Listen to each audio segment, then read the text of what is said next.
Bom dia, Igreja Presbiteriana de Botafogo. Hoje é domingo, já estamos no mês de julho e nós continuamos nas nossas aulas de videoconferência na Igreja Presbiteriana de Botafogo. Então seja muito bem-vindo, se essa é a sua primeira vez, venha conhecer a nossa comunidade. Nós somos um pequeno povo muito feliz e por isso nós estamos aqui estudando um pouco mais da Palavra de Deus. Vamos orar? Senhor nosso Deus e Pai, enche o nosso coração. Dá-nos, Senhor, entendimento, que o Espírito Santo esteja atuando em nós, para que possamos compreender a palavra que vamos agora estudar. É a Tua palavra, Senhor. Nós pedimos que o Senhor nos ajude a introjetá-la na nossa vida e a partir daí vivermos como verdadeiros discípulos de Jesus. É a nossa oração. Em nome de Jesus, o nosso Salvador amado. Amém. Muito bem. E aí nós começamos então nesse mês de julho, primeiro domingo de julho do ano de 2021, nesta pandemia, estudando a maravilhosa palavra do Senhor. E aí eu quero convidar você a manter a sua Bíblia aberta no livro de Atos dos Apóstolos. E hoje nós vamos nos dedicar ao capítulo 2 desse livro de Atos dos Apóstolos. E eu quero retomar um pouquinho a história que nós temos estudado desde o começo deste ano, que foi a maravilhosa história de Jesus, o personagem central da Bíblia e o autor, o consumador da nossa fé. E de repente, Jesus morreu. E aí? E agora? Morre alguém na sua família, e agora? Morre alguém que você conhece, e agora? Pode significar o fim de um sonho. Foi assim que pensaram alguns discípulos de Jesus. Eles custaram a entender que a morte era só uma parte de um projeto e de um processo da nossa salvação. E é bom que eu e você nos coloquemos na posição daqueles discípulos naquela época para a gente poder entender bem aquelas circunstâncias e saber, afinal de contas, qual é o plano de Deus para a humanidade. Você se lembra dos discípulos? Claro, nós falamos sobre eles o tempo todo e os discípulos viveram com Jesus. Eles estudaram com Jesus, eles viram os milagres, eles perceberam que Jesus não era só um profeta, Jesus era, de fato, o Filho de Deus. O seu poder foi manifestado de várias formas. Jesus andou sobre as águas, Jesus curou pessoas, Jesus fez grandes coisas, mas depois que ele morreu e ressuscitou, e os discípulos disseram para André, ele ressuscitou, a primeira coisa que André fez foi dizer, mas se eu não vir, eu não crerei. É muito como eu e você somos. Às vezes a gente quer ver para poder crer e se convencer da ressurreição. Mas se nós não estivermos convencidos dessa ressurreição, a nossa fé é morta. Jesus terá sido um bom homem, um profeta, mas quando aqueles discípulos que vão para Emaús estão no caminho, falando ainda, entorpecidos com aquela notícia e aquela visão da morte de Jesus crucificado, Jesus chega junto deles e vai contando todo, desde Moisés até os profetas, ele vai contando todo o plano de Deus para que se culminasse ali na morte sacrificial de Jesus. E hoje, no nosso estudo, nós vamos ver exatamente o que acontece depois da morte de Jesus e o que é tão significativo nessa morte, que na verdade é só um recomeço.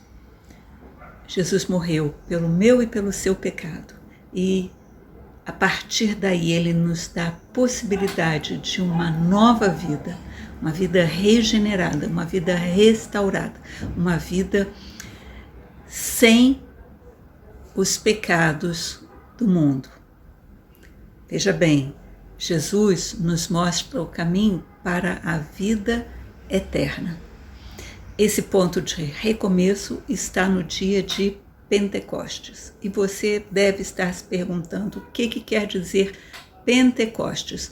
Você sabe que o Brasil já foi, não deixa de ser pentacampeão no futebol e em outros esportes, penta de 5. E Pentecostes são 50 dias depois da Páscoa. Foi um evento que começou ali, naquele dia do derramamento do Espírito Santo? Não, foi algo que veio preparado desde o começo dos tempos. Veja que quando Moisés recebe o comando de Deus para ditar leis ao povo, ele transmite ao povo as determinações de Deus, para que houvesse descanso no sábado. A obrigação do descanso no sábado nada mais é do que para nos fazer descansar. Deus descansou, nós precisamos descansar também. E o sábado é esse dia de descanso do trabalho para dedicação a Deus. Também instituiu a Páscoa para que o povo se lembrasse daquela saída do Egito, aquela saída que foi espetacular, maravilhosa, em que Deus move o coração de Faraó de uma maneira que somente Deus poderia fazer. E naquela Páscoa, aquela primeira Páscoa, em que os judeus se preparam para deixar o Egito, e cada um na sua casa mata um cordeiro e bota o sangue do cordeiro à porta para dizer que eles são separados, essa instituição da Páscoa vem de muito tempo. E é numa Páscoa que Jesus é sacrificado. Mais significativo do que isso não existe. E o Pentecostes, o que é? Pentecostes era também chamado de festa da colheita. E acontecia 50 dias depois da Páscoa. E o que acontece nessa época, e você já estudou no domingo passado, que quando Jesus ressuscita e ainda passa esses dias todos com os discípulos, com seus discípulos, ainda dando as últimas instruções, Jesus diz a eles, logo antes de subir aos céus, recebereis poder através do Espírito Santo. Você se lembra? Eu pedi a sua Bíblia aberta em Atos, capítulo 2. Volta uma página para Atos, capítulo 1, e veja e leia comigo o verso 8 do capítulo 1. Mas recebereis poder ao descer sobre vós o Espírito Santo, e sereis minhas testemunhas, tanto em Jerusalém como em Judeia e Samaria e até os confins da terra. Então, veja só, esse poder é dado pelo Espírito Santo. Jesus promete a vinda do Espírito Santo. E aí nós chegamos no capítulo 2 e nós vemos que eles estavam todos reunidos, os discípulos, que foram chamados a ser testemunhas de Cristo. Por isso que depois eles são chamados de apóstolos. Eles não são mais alunos de Jesus, porque Jesus morre. E a partir daí os deixa aptos pelo poder do Espírito Santo, para serem proclamadores da palavra, para levar a palavra de Cristo ao mundo. E veja só o que acontece logo no capítulo 2, no comecinho, diz: ao cumprir-se o dia de Pentecostes, estavam todos reunidos neste lugar. E de repente veio do céu um som como de um vento impetuoso e encheu toda a casa onde estavam assentados. E apareceram distribuídas entre eles línguas de fogo, e pousou uma sobre cada um deles. Veja que essa simbologia, ela não é única aqui no dia de Pentecostes. Você lembra que Deus falou com Moisés através da sarça, um arbusto, da sarça que ardia e não queimava? Daquele fogo que ardia e não queimava? Pois bem, esta é uma das manifestações de Deus através do fogo. E vento, você lembra de Elias? Essa história está escrita lá no primeiro livro de Reis. Elias era profeta, o rei Acabe tinha uma mulher que cultuava outros deuses, Jezabel. Ela acaba matando a maior parte dos profetas do Deus Altíssimo, e Elias, então, acaba tendo que fugir porque ele mata os profetas que cultuavam outros deuses, mas ele fica com medo de morrer e foge, e Deus o encontra lá no meio do deserto. Você lembra dessa história? Quando ele entra para dentro de uma caverna e Deus ali fala com ele: Elias, onde você está? Quero que você saia. E nesta saída de Elias, ele primeiro ouve um vento diferente de todo vento. Um vento que fendia os montes, que despedaçava as penhas, e passava o Senhor. Era quando o Senhor estava passando ali naquela manifestação de vento. E aqui a mesma coisa, houve-se um barulho enorme de um vendaval, de uma situação que não é um vendaval comum, não é um evento meteorológico. O Pentecostes é algo do céu que desce à terra, é o Espírito Santo que se manifesta. Mas nós já estamos acostumados com essas manifestações porque a Bíblia nos prepara, o Antigo Testamento nos prepara através das manifestações sempre da mesma forma, para que nós possamos compreender na hora que desce o Espírito Santo sobre esses discípulos que agora vão se transformar em apóstolos. E veja que a manifestação de Deus não é só para os judeus. Deus prepara o povo judeu porque é um povo pequeno, é um povo de onde você não vai esperar nada. E ele diz, através desse povo, que ele é Deus, porque ele pode tudo.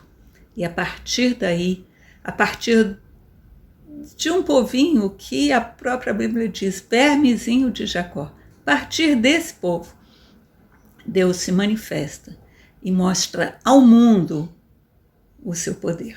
Então, a palavra de Deus, a salvação, não é apenas para os judeus. E veja como é que se manifesta no dia de Pentecostes essa situação. Se nós lermos no capítulo 2, a partir do verso 9, você verá que havia muita gente naquela cidade. Jerusalém era um centro comercial. Vinha gente de todo lado, gente vinha de Roma para ir para o Oriente, gente que vinha do Oriente para o Ocidente, do Norte para o Sul, do Sul para o Norte. Havia sempre povos diversos ali em Jerusalém. E no verso 9 do capítulo 2, você vai ver que as pessoas estão falando: olha, nós somos partos, medos, elamitas, naturais da Mesopotâmia, da Judéia, da Capadócia, do do Ponto, da Ásia, da Frígia, da Panfilha, do Egito, das regiões da Líbia, nas imediações de Cirene e romanos. Veja bem, havia o mundo ali.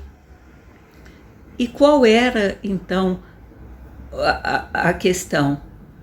É que todos conseguiam ouvir falar em sua própria língua.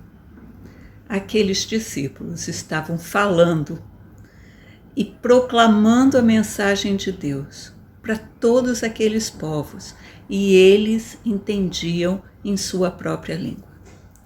Você veja que a modernidade hoje ela é tanta que se você tiver um telefone desses mais modernos, você vai poder baixar um programa em que você vai falar na sua língua e o telefone vai traduzir para a língua que você indicar. E assim você vai se comunicar com muitas pessoas. Tem um delay, um tempo de diferença, tem um programa que nem sempre traduz a palavra certa, e nós achamos que isso é maravilhoso. É maravilhoso porque nós achamos que nós podemos chegar perto de Deus, quando na verdade Deus é que nos permite isso tudo, porque ali, aqueles homens galileus, aqueles homens humildes, pecadores, cada um falava línguas que podiam ser entendidas por vários povos, por aqueles povos que estavam ali. Isso é manifestação de Deus através do Espírito Santo. Agora veja só, nós estamos aqui nos confins da terra. Os apóstolos receberam poder, os discípulos, depois apóstolos, receberam poder para pregar o Evangelho em Jerusalém, Samaria, Judeia e além, e até os confins da terra. Nós estamos nos confins da terra, daquele ponto onde os apóstolos primeiro começaram, nós estamos naquele ponto dos confins da terra. Mas nós recebemos o mesmo poder. Ou você não está convencido de que o Espírito Santo também foi dado a você, também foi ministrado a você. Na hora que nós vemos aqueles homens galileus, nós vemos como eles são pequenos. E na hora que nós ouvimos falar das maravilhas que Deus fez, nós vemos como Deus pode tudo na vida de qualquer um, inclusive na minha, inclusive na sua. Então o dom das línguas foi derramado naquele Pentecostes, não para que as pessoas fossem santificadas porque falavam línguas. Eram línguas estranhas para quem não entendia, mas eram línguas perfeitamente perceptíveis pelos que eram originários daquelas terras. Então, Deus quer se comunicar conosco sempre. Ele não procura o difícil, ele nos traz o mais fácil. Ele fez com que os apóstolos falassem as línguas para que todos percebessem o que estava acontecendo ali. E ali começa a Igreja de Cristo. A partir do verso 14, se você tem a sua Bíblia aberta, no livro de Atos, capítulo 2, a partir do verso 14, você tem o discurso de Pedro. Você não está ligando o nome à pessoa, não sabe exatamente quem foi Pedro? Então vou refrescar sua memória. Pedro foi aquele que andou com Jesus, que estava sempre ao lado de Jesus, era querido de Jesus, era um dos mais chegados discípulos. E foi aquele que negou Jesus 3 vezes no dia em que Jesus foi preso, antes de ser levado para a cruz. Ele estava ali esperando saber o resultado do que ia acontecer com Jesus. Jesus estava perante o Sinédrio, foi levado depois a Pôncio Pilatos, ele estava por ali, e as pessoas dizem, mas você não era um dos discípulos? Ele disse, eu não. Não, mas ele era um dos discípulos, eu sei, não, eu não. E por 3 vezes, Pedro negou a Jesus. E depois ele se arrependeu. Olhe que importante é o arrependimento. Se Pedro não tivesse se arrependido, ele não poderia seguir a vida da forma como ele seguiu. E ele não poderia anunciar o evangelho como ele anunciou. Arrependimento é diferente de remorso. Remorso é quando você está penalizado por alguma coisa ruim que você fez. Arrependimento é quando você se convence de que não fez algo certo e você muda, e você se transforma. E é esse poder transformador que o Espírito Santo nos dá. É por isso que, pelo Espírito Santo, nós podemos nascer de novo. Não para o pecado antigo, porque aí nós só teríamos remorso, e todo dia a gente sente remorso. Ih, fiz alguma coisa errada, puxa, que chato, que pena. Mas eu vou fazer de novo, porque essa é a minha natureza. Não vou mudar a minha natureza, não. O Espírito Santo te convence do pecado e te convence de que você pode e deve e tem que mudar. Isso é uma força que não é sua, ela vem do Espírito Santo. E esse é o discurso de Pedro. Pedro fala, você, para aquela multidão que acorre para ver aqueles homens falando cada um em sua língua, estavam todos, muitos deles estavam na festa da Páscoa. Essa era uma nova festa que eles também participavam, e Pedro começa a discorrer e fala todo o plano de Deus, e fala sobre os profetas, fala sobre Moisés e como tudo leva a Cristo. E é Pedro que fala para eles se arrependerem, para que eles mudassem. E veja só, o povo ouve aquela palavra, eles se convencem que realmente eles fizeram uma besteira. Puxa, é mesmo, eu estava lá, eu pedi para soltarem Barrabás, e eu pedi para crucificarem Jesus, eu fazia parte daquele grupo, e agora, como é que eu faço? E agora? Jesus morreu, e agora? Tem jeito? E agora pode haver salvação? Eles estavam corroídos pelo remorso. Eles precisavam de arrependimento. E é isso que Pedro prega, é o arrependimento. E na hora que você recebe esse arrependimento, você se transforma. Naquele dia, pela força do Espírito Santo, foram convertidas 3.000 almas. É assim que nasce a Igreja de Cristo, pelo convencimento do Espírito Santo, por esse dia maravilhoso do Pentecostes, em que, através de uma manifestação divina, as pessoas falam, os apóstolos falam, proclamam o Evangelho, não como homens, mas com essa força que vem de Deus, porque é Deus que dá as palavras certas, é Deus que abençoa, para que nós, que não somos nada, possamos levar esse Evangelho. E veja só, quando essa modificação é feita, quando esse arrependimento é verdadeiro, existe uma modificação total. As pessoas que antes crucificaram a Jesus e que ouviram a palavra ali de Pedro, o discurso de Pedro, e se convenceram de que estavam errados em tudo o que tinham feito, são essas pessoas que partem para viver uma nova vida.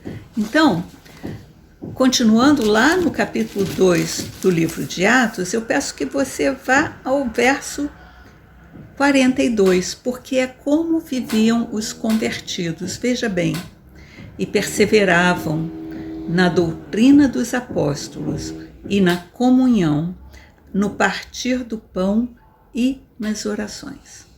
Queria que você anotasse na sua Bíblia esse versículo, porque essa é a lição dos que creram e se arrependeram. E essa é a lição que nós devemos trazer da igreja primitiva para a nossa igreja atual. Perseveravam na doutrina, quer dizer, estudavam a palavra. Essa é a mensagem da antiga igreja para a igreja de Botafogo, que agora esse ano completa. Estamos completando 115 anos de existência. E o que a igreja antiga está dizendo para nós? Persevere na palavra, estude a palavra, veja na palavra a verdade. E era assim que eles faziam na época. Perseveravam na doutrina dos apóstolos. O que mais? Veja lá no verso 22. E na comunhão. Ter comunhão é estar unido aos irmãos da fé. Não dá para estar arrependido e viver brigando com o seu irmão. Não dá para estar arrependido e estar criando caso com os outros. Viver em união é ter o mesmo coração, ter comunhão, comum união. Era assim que eles viviam. E quer saber mais?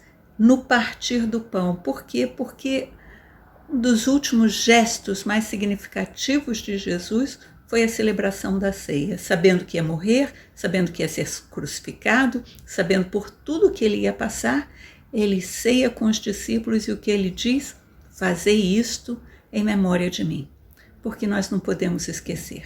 Essa é a nossa história, a história de Cristo é a nossa história. Então, no partir do pão, nós também nos lembramos do sacrifício de Jesus e na maravilhosa graça e na bênção que ele nos dá. E, finalmente, em oração.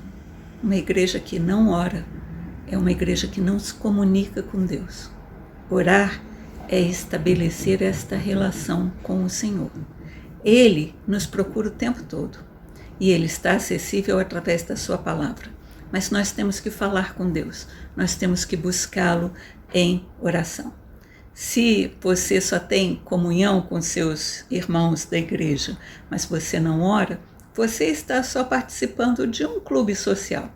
Um grupo que se reúne, tem afinidades e nada mais que isso. É agradável, mas não supre as nossas necessidades espirituais. O Espírito Santo foi derramado no Pentecostes para que nós pudéssemos ter esta comunhão com os irmãos, mas também com Deus.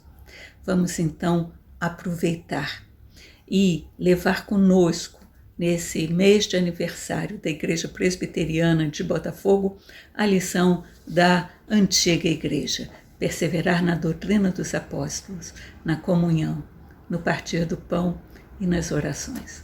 Que você tenha um ótimo domingo. Eu espero você domingo que vem, porque as nossas lições continuam. Graças a Deus.